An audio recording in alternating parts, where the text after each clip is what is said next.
Coaching जो कि world की है। सबसे पहले वर्ल्ड की कराएंगे, बाद में भारत की और बाद में राजस्थान की। तो स्वामी विवेकानंद कोचिंग सेंटर में आपका स्वागत है। तो वीडियो शुरू करते हैं। देखो, भूगोल, इसको इंग्लिश में कहते हैं जियोग्राफी।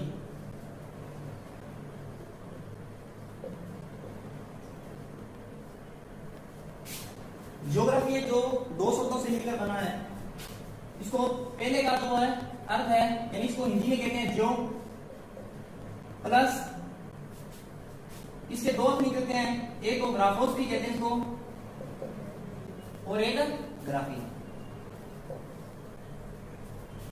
जो अर्थ है पृथ्वी, इसको भूमि भी कह सकते हैं, प्लस ग्राफोस है वर्णन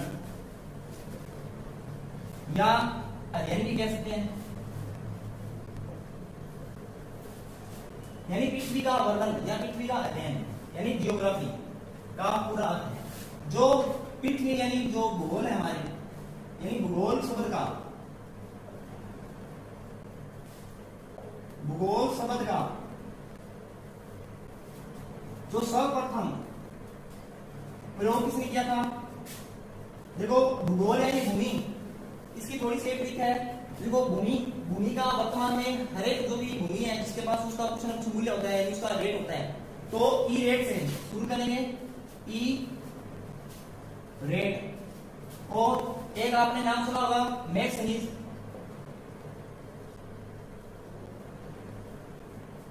जो इतिहास से संबंधित है।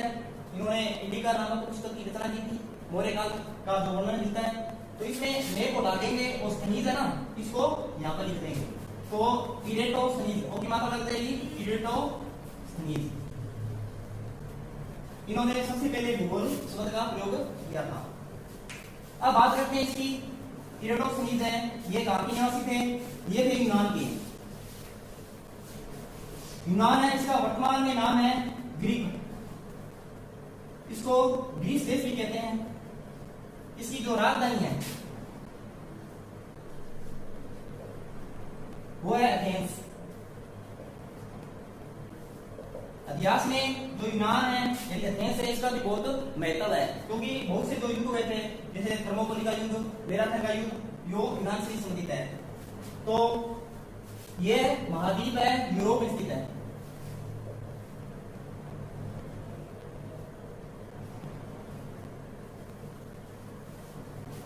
इसका जो पड़ोसी देश है वो बुल्गारिया, ऊपर और नीचे की साइड में तुर्की देश स्थित है, और जो इनके साथ समुद्र लगता है वो भूमध्य सागर है।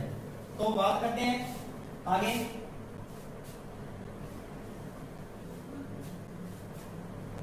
अब बात करते हैं हम यानी भूगोल के बाद में, यानी जो हमारी भूगोल या भूमि है, इसकी जो शुरुआत है मानी जाती है, जितने भी ग्रह उपग्रह हैं, जितने भी सूर्य है और बहुत से तारे हैं, इनका जो शुरुआत है यानी कैसे बन जाती है, वो उसकी शुरुआत होती है। उसके बारे में पढ़ेंगे। तो उसके पहला टॉपिक आता है उसका ब्रह्मांड का।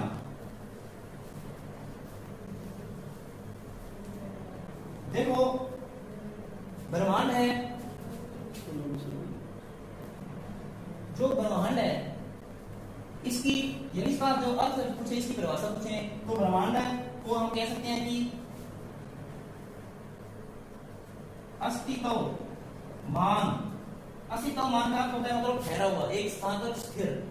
अस्तित्वमान द्रव्य, द्रव्य प्लस ऊर्जा के मिश्रण को ब्रह्मांड कहते हैं।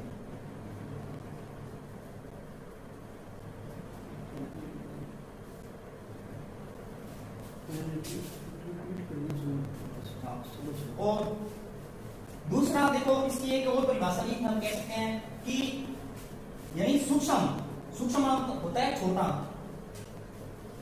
सूक्ष्म अणु माना छोटा होता है, परमाणु बड़ा रूप उसका। तो अणु, सूक्ष्म अणु से लेकर और महान आकाश गंगा यानी आकाश गंगाओं के मिश्रण को ब्रह्मांड कहते हैं।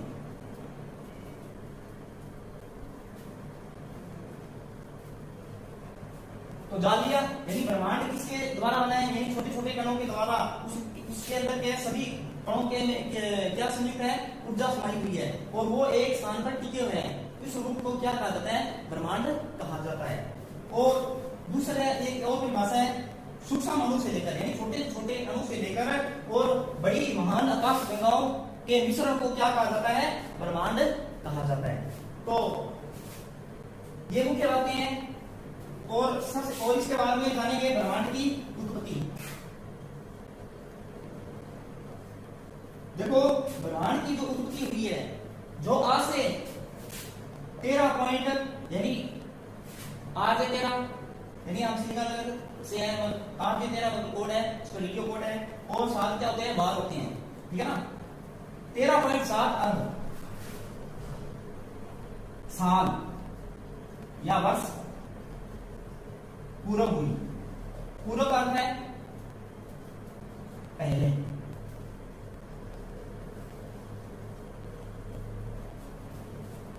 इसकी उत्पत्ति कितने, मतलब 13.7 अरब साल पहले मानी जाती है।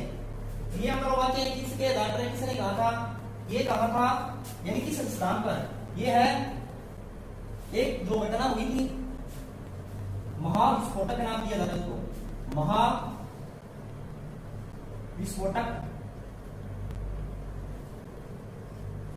घटना, यानी इतने साल पहले 13.7 अरब साल पहले घटना हुई थी। उस घटना को क्या कहते हैं, महाविस्फोटक घटना। इसको बिग बैंग सिद्धांत भी कहते हैं, बिग बैंग घटना भी कहते हैं, बिग बैंग घटना। और जो बिग बैंग जो सिद्धांत दिया था, उन व्यक्ति का नाम है लेमेत्रे। कहीं पर लेमेत्रे भी दिया होगा। और ये कहां का निवासी था, ये बेल्जियम का निवासी था,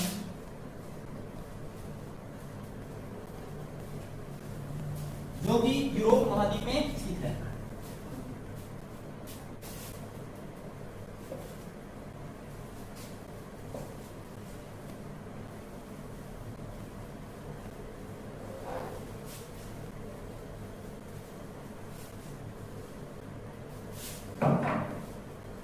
तो हम बात कर रहे थे ब्रह्मांड की।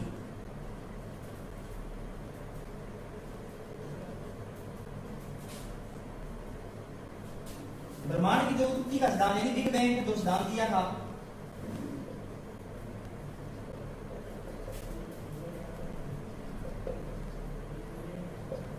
वो कौन थे, लेमेत्रे।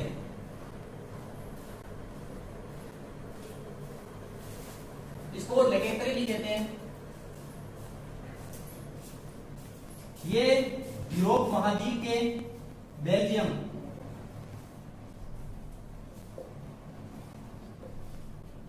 देश के निवासी थे। बेल्जियम देश की राजधानी है ब्रसेल, जो यूरोप महाद्वीप में है, ठीक है ना। ये बेल्जियम है, जो जर्मनी देश है उसके ऊपर का देश है, ठीक है। आगे बात करते हैं, जर्मनी के नीचे साइड में। आगे बात करते हैं, यानी इसकी जो उत्पत्ति हुई थी, अनेक आकाश गंगों का समूह है। अब बात करते हैं आकाश गंगा क्या है।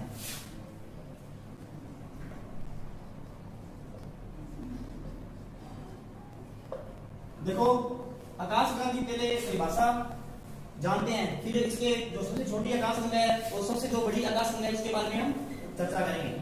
देखो, आकाश गंगा है, आकाश गंगा में, यानी इसमें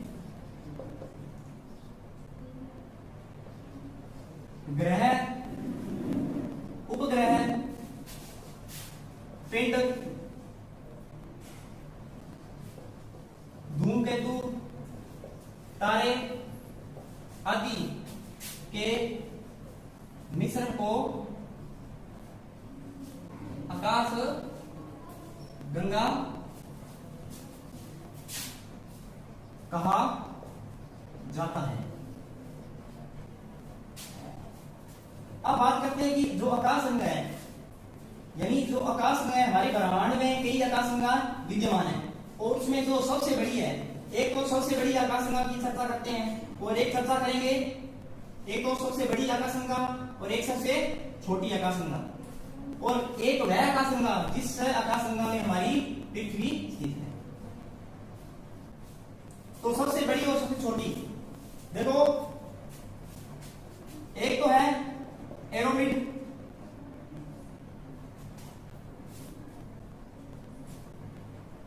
और एक है एस्ट्रेसिस। अब पता करना है कि कौन सी बड़ी है और कौन सी छोटी है। इसकी भी एक ट्रिक है। देखो आपको पता हो कि हमारा जो हमारी पृथ्वी है और इस पृथ्वी में कितने महाद्वीप हैं। ये हमारे जो पृथ्वी में कुल 7 महाद्वीप हैं, उसमें सबसे जो बड़ा महाद्वीप है उसका क्या नाम है? एशिया महाद्वीप है। और सबसे छोटा महाद्वीप है वो है ऑस्ट्रेलिया। ये तो है छोटा महाद्वीप और ये है बड़ा महाद्वीप। तो नाम से ए से मतलब सबसे बड़ा जो सबसे बड़ी जो आकाश गंगा है वो कौन सी है? एरोमिड आकाश गंगा। ये है सबसे बड़ी। और सबसे छोटी यानी ऑस्ट्रेलिया सबसे छोटा महाद्वीप है और ये ऑस्ट्रोसिस है वो सबसे छोटी है। ये छोटी आकाश गंगा है।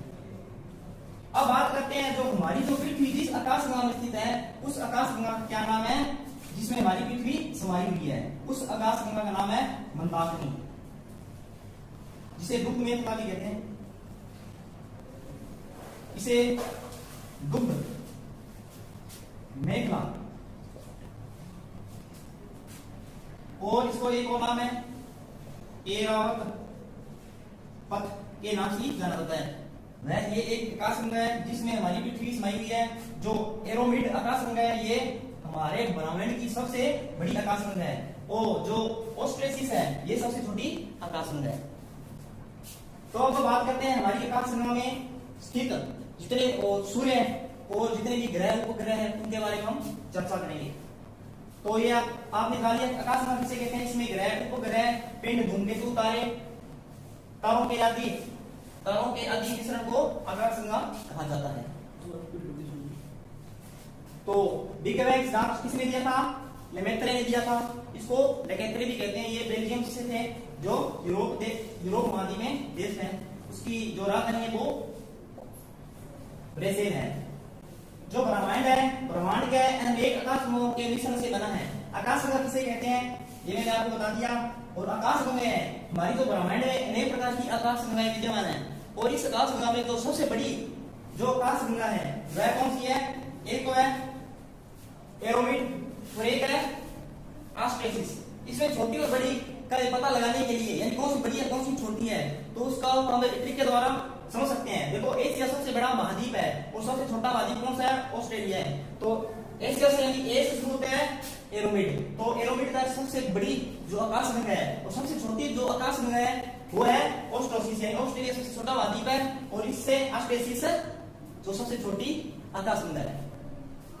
आगे देखो बात करते हैं जो जिस आकाश गंगा में हमारी पृथ्वी सम्मिलित है उस आकाश गंगा का क्या नाम है? उस आकाश गंगा का नाम है दुग्ध मेखला, जिसे मंदाकिनी भी कहा जाता है और एरावत पथ भी कहा जाता है।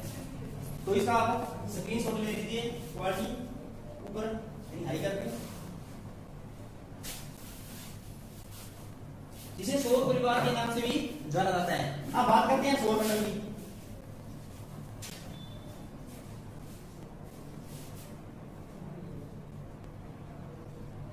देखो सौर मंडल किसे कहते हैं? सौर मंडल है देखो सूर्य के चारों ओर जो भी ग्रह उपग्रह जो भी पिंड उल्काएं आदि चक्कर लगाते हैं और उस क्रिया को मतलब उस सारे क्रिया को क्या कहते हैं, सौरमंडल कहते हैं। जिस प्रकार देखो ये हमारा सूर्य है, सूर्य के चारों ओर जितने भी मतलब छोटे छोटे ग्रह हैं जितने भी है, इसके चारों ओर क्या लगाते हैं, चक्कर लगाते हैं, और उसे क्या कहते हैं, सौरमंडल यानी सौर परिवार कहते हैं। जो सौरमंडल है यानी सौर परिवार के अंदर है, जो सूर्य है वो उसके केंद्र में स्थित है, ठीक है ना। तो इसी को ही क्या कहा जाता है, सौरमंडल कहा जाता है, ठीक है। अब बात करते हैं हम सूर्य की।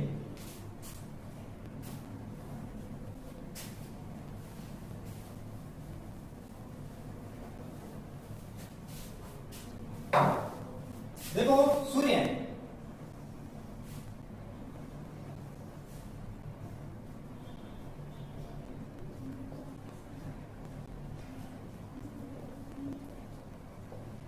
देखो सूर्य आपको पता है जो ऊर्जावान है और ऊष्मावान है। सूर्य क्या है, सूर्य ऊष्मावान है, वह ऊर्जावान है, इसमें ऊर्जा भी है और ऊष्मा भी है। देखो इसके अंदर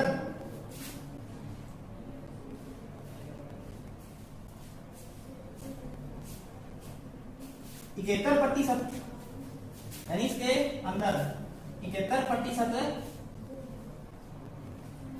हाइड्रोजन है और 26.5% हीलियम है और 2.5% अन्य तत्व है, ठीक है। इस प्रकार जो हमारा सूर्य है, जो ऊष्मावान और ऊर्जावान दोनों हैं, इसके अंदर 71% तो हाइड्रोजन है और 26% हीलियम है और 2.5% अन्य तत्व है। और अब बात करते हैं इसकी, यानी ऊष्मावान है, बहुत गर्म है, इसके जो तापमान की बात करते हैं, तापमान इसका जो बाहरी का तापमान है, यानी बाहर का जो तापमान है, यानी इसके बाहर जो आवरण है इसका तापमान है वो है 6000 सेल्सियम, 6000 डिग्री सेल्सियम इसका तापमान है। जो अंदर का तापमान है, अंदर का तापमान वो है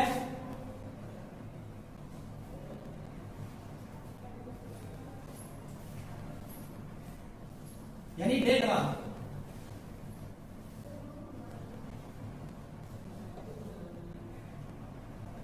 डिग्री सेंटीग्रेड है। अब बात करते हैं जो सूर्य है हमारी पृथ्वी से कितनी दूरी पर स्थित है, इसके बारे में हम चर्चा करेंगे। जो हमारा सूर्य है हमारी पृथ्वी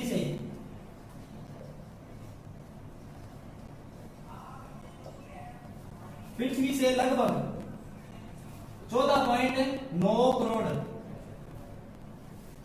किलोमीटर की दूरी पर स्थित है। अब जो सौरमंडल यानी सौरमंडल है, इसकी जो खोज किसने की थी, सौरमंडल की खोज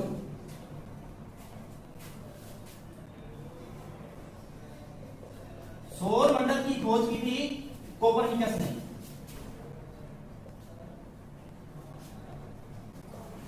सौरमंडल की खोज किसने की थी, कोपरनिकस। देखो जो कोपरनिकस था ये पोलैंड का निवासी था।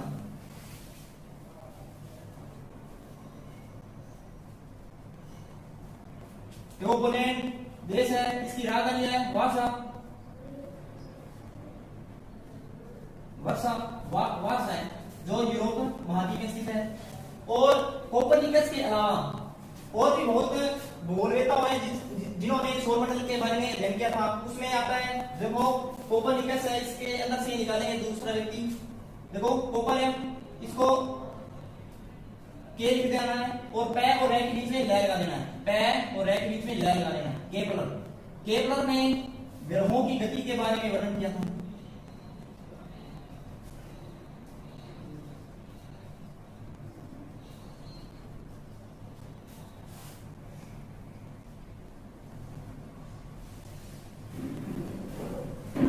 जो केपलर है ये जर्मनी के निवासी थे, ये जर्मनी में थे, इसकी राजधानी है बर्लिन है। अब एक और जो भूगोलवेता थे और वो थे गैलीलियो। इन्होंने एक टेलीस्कोप का आविष्कार किया था जो 1610 ईस्वी में किया था। ये इटली के निवासी थे। इसी प्रकार इन तीनों व्यक्तियों का सौरमंडल में बहुत महत्वपूर्ण योगदान माना जाता है।